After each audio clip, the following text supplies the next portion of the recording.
छोटी सी लड़की रिशा उसकी माँ नहीं थी। उसकी माँ के मरने के बाद उसके पिता ने दूसरी शादी कर ली थी और रिशा की सौतेली माँ उसको बिल्कुल भी प्यार नहीं करती, हमेशा डांटती रहती है। रिशा रिशा सुन। हाँ माँ बोलो।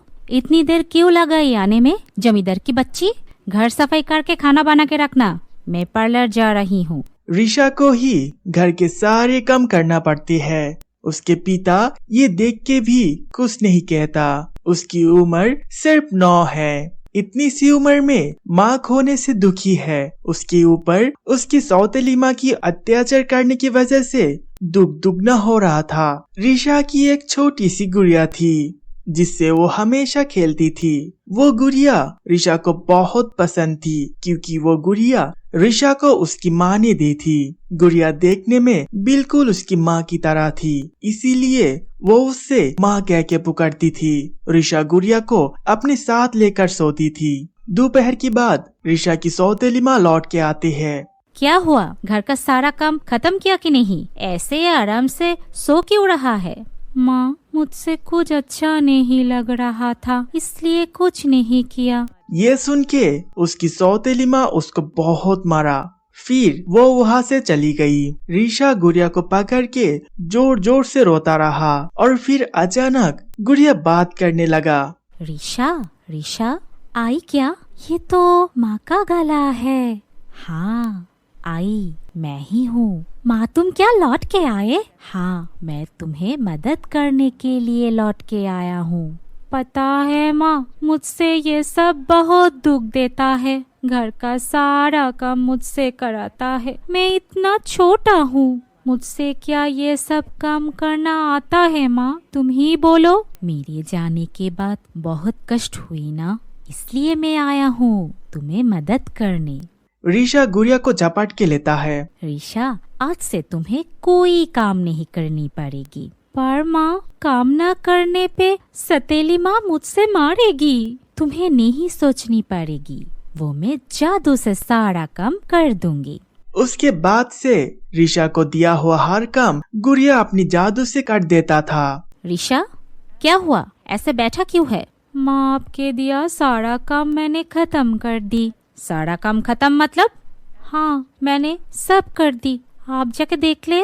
सौतेली माँ ये काम देख के चौंक जाता है। रिशा की गुड़िया माँ उसको बहुत तरह से मदद करके उसको बचा देती थी। एक दिन रिशा की सौतेली माँ बीमार हो जाती है। चलने में भी बहुत कष्ट हो रहा था। माँ, क्या आपको बहुत कष्ट हो रही है? बात मत कर, इधर से जा अभी। रिशा उनके सर पर हाथ रख के बोलती है, माँ, आपको तो बहुत बुखार है। हाँ, अब इधर से जा, मुझे तंग मत कर। जल पट्टी दे दो माँ, आपको सुकून मिलेगी। रिशा उसकी सारी मार अपमान भूल के उसकी माँ की ठीक करने में लगी थी।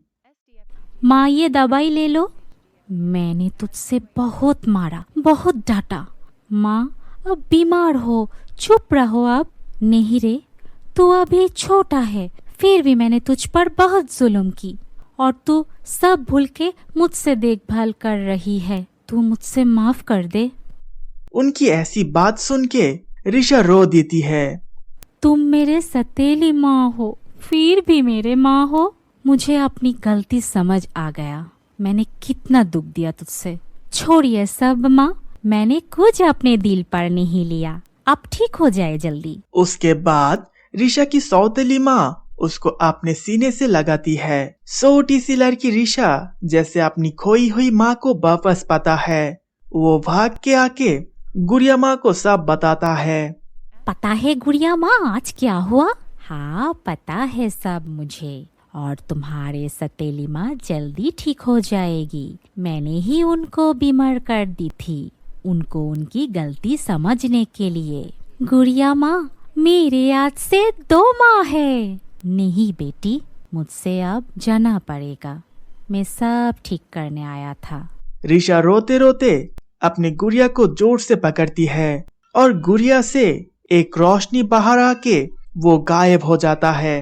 कुछ दिनों के बाद रिशा की सौतेली माँ ठीक हो जाती है और रिशा को अपने बेटी की तरह ही प्यार करती है। बच्चों के साथ कभी भी बुरा बर्ताव करना अच्छा नहीं है। इससे बच्चों की दिल के ऊपर बुरा असर पड़ते हैं। अपनी खुद की बच्ची हो या दूसरी बच्ची हो, सबको हमें प्यार से देखना चाहिए।